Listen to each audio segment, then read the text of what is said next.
World cup 2023 जो कि India में खेला जा रहा था। इस वर्ल्ड कप में इंडिया ने अपनी बड़ी अच्छी कारकर्दगी दिखाई और इसमें मैं नहीं कह रहा, बाकी ओवरऑल सोशल मीडिया और मीडिया पर ये खबरें चल रही थीं कि ये वर्ल्ड कप इंडिया ही जीत जाएगा, क्योंकि वो जो हैं कुछ साजिशें कर रहे हैं। लेकिन अब इससे एक बात तो वाज़ेह नज़र आई कि इंडिया ने कोई साजिश नहीं की, बल्कि वो अपनी पहली अच्छी कारकर्दगी की वजह से ये वर्ल्ड कप के सारे मैच जीते हैं।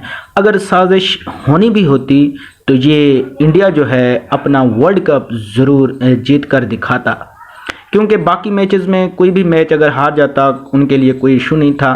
अगर साजिश करनी होती तो वो लास्ट वाले मैच यानी कि वर्ल्ड कप का फाइनल मैच में ही साजिश करके बैठते और ये वर्ल्ड कप का फाइनल जीत लेते, लेकिन ऐसा नहीं हुआ। ओवरऑल मैं भी पहले यही सोच रहा था कि ये इंडिया की बड़ी साजिश है कि उन्होंने अभी तक एक मैच भी नहीं हारा। लेकिन अब इससे ये वाज़ेह होता है कि उनकी कारकर्दगी अच्छी है, उनके बॉलर्स भी अच्छे हैं, प्लेयर भी अच्छे हैं, लेकिन मैदान में जब खिलाड़ी उतरते हैं तो उसमें एक को जीतना होता है तो दूसरे को हारना भी ज़रूर होता है। इसलिए ये मैच ऐसे होते हैं कि कभी टीम हार भी जाती है, कभी टीम जीत भी जाती है। जीत और हार इस मैदान का एक अहम तरीन हिस्सा होते हैं, जिसमें ओवरऑल तमाम इंडियन खिलाड़ी की कारकर्दगी बहुत ज़्यादा अच्छी रही और उन्होंने बहुत ज़्यादा मेहनत की। लेकिन मुझे इस बात का बहुत ज़्यादा अफसोस हुआ कि इंडियन टीम हार गई है।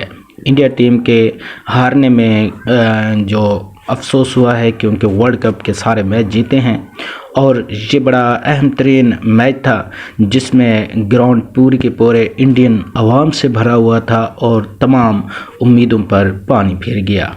ये मैच बड़ा इम्पोर्टेंट मैच था, बड़ा अहम तरीन मैच था इंडिया के लिए भी, ओवरऑल वर्ल्ड के लिए भी, जिसमें इंडिया को हार का सामना करना पड़ा। लेकिन मैदान में एक टीम ज़रूर हारती है, चाहे वो जो भी हो, चाहे वो अच्छी से अच्छी भी हो। कभी कभी उसमें जब कारकर्दगी थोड़ी सी भी वीक हो जाए तो उसमें उनको हार का सामना करना पड़ता है। मज़ीद